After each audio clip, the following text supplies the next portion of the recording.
What is an operating agreement for a business? Want to know what disaster looks like? $30 million business, 4 family members, 0 signed agreements. Listen, we're all kind of one agreement away from just sort of losing these things we built. Why? It's because we don't have things written down. One thing I do need to tell you, I'm an educator, I'm not a lawyer, so make sure that you consult an attorney before you dive into anything around operating agreements.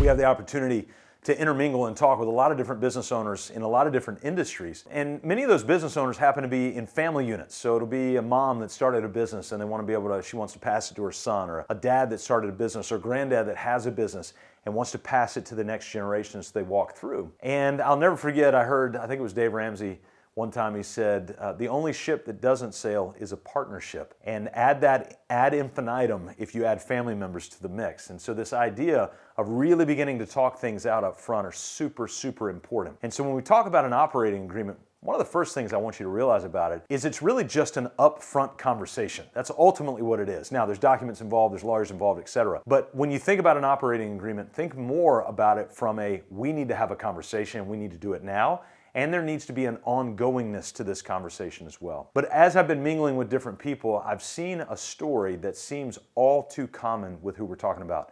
This hasn't just happened once or twice or 5 times. This has happened multiple times in the first 11 years of our business when we're talking to different business owners, because that's who we work with. And so as we're talking to these business owners who either have partnerships or they want to bring on partners, I am baffled by the flippancy that they use before they get into these partnerships. You know, I kind of think about it like a marriage. My wife and I have 3 grown kids, and one at the time of this recording is already married, and the other 2 likely will be in time. And the reality is we don't just rush into marriage. In fact, I think there's a lot of people that would tell you that did rush into marriage that was like, we probably shouldn't have rushed in.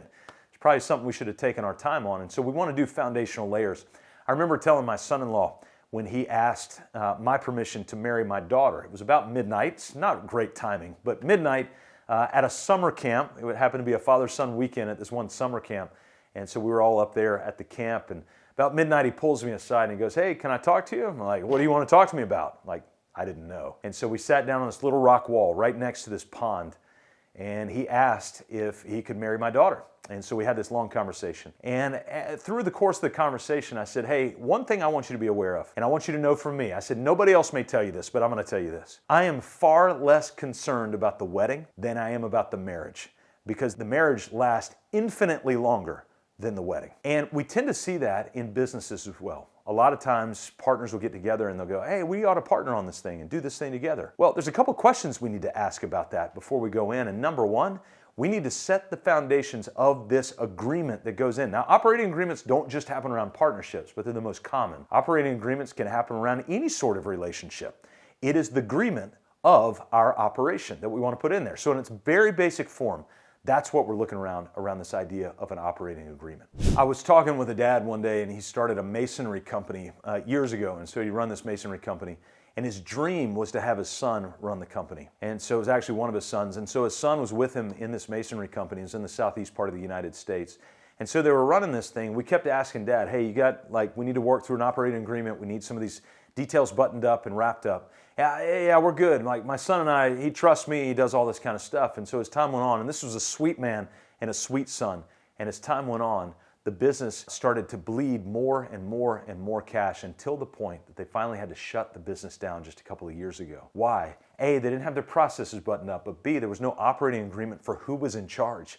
We didn't know. And so what an operating agreement will do is it'll help articulate what the person actually says. So let's do some artwork, all right? Super fun to be able to go in here and we'll write some stick figures. And so we have 2 people. It takes 2 people or more to get into an operating agreement of some sort. Sometimes it's just good to have, even if you're a solo owner, just to kind of lay down your wills and wishes at that point. Not a will, but actual desires for the business. Well, usually when 2 partners get together, what we do is we exchange words. And so here's words that are exchanged here. Well, the words go into our minds. But sometimes when those words go into our minds, 3 days later, I recall those words differently than you recall those words. That's just the way language works. Language tends to evolve over time. But if what we can do instead is bring a document, and on this document, we take these words and we put it on the document. So not only we hear these words in our head, but now we can see these words on a document. It's far harder to misinterpret words that are written on the document. Is it possible? Yes. You could go read a document from 600 years ago, language is a little contextual and all that, but you kind of get the gist as you're going through it. So fundamentally, what an operating agreement is we're making an agreement around the operations of the business, and we're going to write it down on a sheet of paper and make sure that we both agree on that.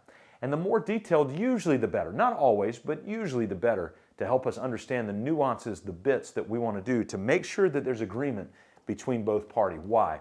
Is because as time goes on, life goes on, hair grows a little thin on the side, and then we start to get things and remember things differently, but we can go back to the operating agreement and understand, hey, this is what we want to do. Now, the nice thing about an operating agreement is once you have one in place, you can amend it over time.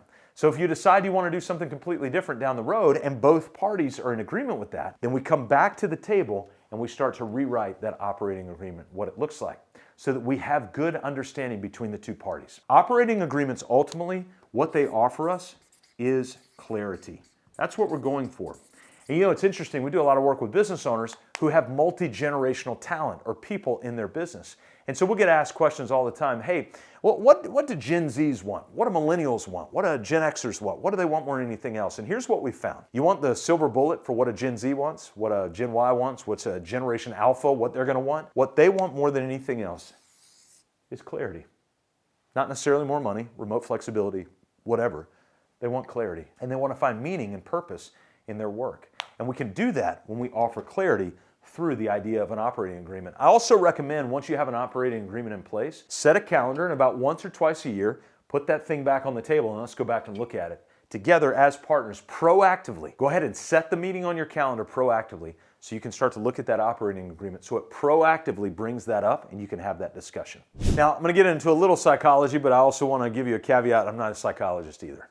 But what happens to us as humans as well over time is we tend to not just be this person over here, but we tend to be the collection of all of these people that we grew up with over here. And so all these people are speaking voices into our head over time. And so if the initial words came out between two people that we had an agreement about something, but over time I'm influenced by this whole other party of people, then my thoughts and inflections are going to change over time. But what the operating agreement does is it's an anchor in the middle of this ocean that's going around to bring clarity on where the buoy's at. I live near the coast, and when you go out on a boat off the coast, it actually brings you a lot of relief to see a buoy floating out in the middle of the ocean. I don't know why it's there. I don't know what the purpose of it is, but I know somebody's been here before, right? And that's what the operating agreement can be for you. It's a buoy out in the middle of a swirling ocean when things get crazy, because the operating agreement is not here for when things are going easy. It's here for when things are going tough. And when the storms start to brew a little bit, and we've got this buoy, this anchor out in the middle of the ocean, yeah, it's floating a little bit, it's floating around just a little bit, but it's anchored right here in this general area, so we know what to do, and we know where to go with this. And again, if we need to pick up the buoy and move, and we both agree on it, great, we'll do that too. All right, so I've walked you through sort of the buoy metaphor, but I also want to walk you through something else, and that's the foundation of a house. So if you start to look at a house like this, and it's got this foundation here, this is your operating agreement right here. And if your operating agreement goes away, now all of a sudden these walls are very unstable and they begin to teeter just a little bit. In fact, I could argue that you've got a house of cards and not something stable that you can build on. Why is that important? It's because as we're building business, that business not only becomes a paycheck for us from week to week, but it also becomes an asset for us over time. It's kind of like real estate. When you buy a house, not only do you get to enjoy the benefit of living in the house today, but that house is growing in value over time, theoretically. So you're drawing two benefits at the same time. The same is true with an operating agreement. You're drawing the benefit of clarity today, but also clarity tomorrow when we've got all these other voices speaking into our head as things grow. All right, so you may be like one of the younger people within this partnership that's there, and you're like, I've got these older people. How am I going to get them to the table to be able to do this? Well, what you're going to have to do is find courage. And so I want to give you 3 things that I think could be helpful. And we picked this up from a study I was actually doing at a church a while back, and here they are. You ready? Number 1, move towards. Move towards. Have a bias of moving towards, all right? The second is have a bias for taking responsibility for. So number 1, we're going to move towards. Number 2, we're going to take responsibility for. And number 3, we're going to depend on. Now, I know that's tough in a society like ours where we want to be fiercely independent, and that's great. We fly a flag of independence if you're in the United States. The reality is, though, we are human beings wired for interconnectivity. We're wired for relationship. That's how we're hardwired as human beings for that. And so we need to be able to depend on others to be able to get this done. So get outside perspective, get third-party mentor perspective for how to go and move towards maybe somebody who's older than you in this relationship. But as you do it, what I would rather you be guilty of is moving towards and maybe doing it the wrong way than not moving towards it all. You need to move towards this relationship because there is a time coming, mark this down, there is a time coming where if this is not in place, it's going to lead to an explosion. But you can mitigate that explosion, or at least the devastation of that explosion, by having an operating system or an operating process and agreement in place that serves as a foundation so that these walls can hold up. And as things shift around, the words that get heard are actually written down so you know exactly what to do. Hey, I want to give you a quick hack. I think it'll be really helpful. If you go into your voice memo on your phone and just start talking about everything that you would want the operating agreement to involve, just, hey, I want to make sure we have this and make sure we have this, and just start talking about all the details that you would want to make sure are buttoned up. What it would look like if we were to sell this thing. What it would look like if somebody happens to get sick. What is it like? All of these things that you can think of. And put that into a voice memo. Then what you can do is go into an AI tool and you can say, hey, I've got this voice memo.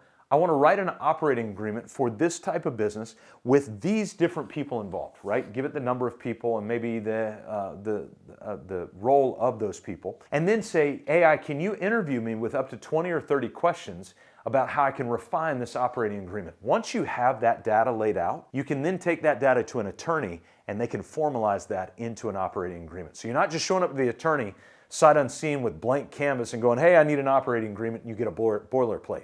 Now, make this custom to what you need. So talk it out on a voice memo, get AI to ask you questions about what that looks like, and then what AI spits out in the summary of that, take that to your attorney and have your attorney draft the operating agreement so that there's consistency around what you want to see happen. I promise you, if you'll do that, you'll have radical clarity around this operating agreement, and it will start to revolve around what you want it to be for yourself. You know, I mentioned some things about AI, so I've got another video that's going to be super important for you. It's how to integrate third-party apps into your business operations. Click on that video below once you're done with this video here so that you can walk through and understand how to actually leverage things like AI and third-party apps into your business. Listen, I don't want you to be overwhelmed by this. I know that this can be challenging to think through all of this stuff. I want to try to make it easier for you. You need a foundation. Talk it out, get AI to interview you, take it to an attorney, let them fill it out, and then go have the conversation. Move towards this conversation. If you need help, we can help you do that. Just reach out to us.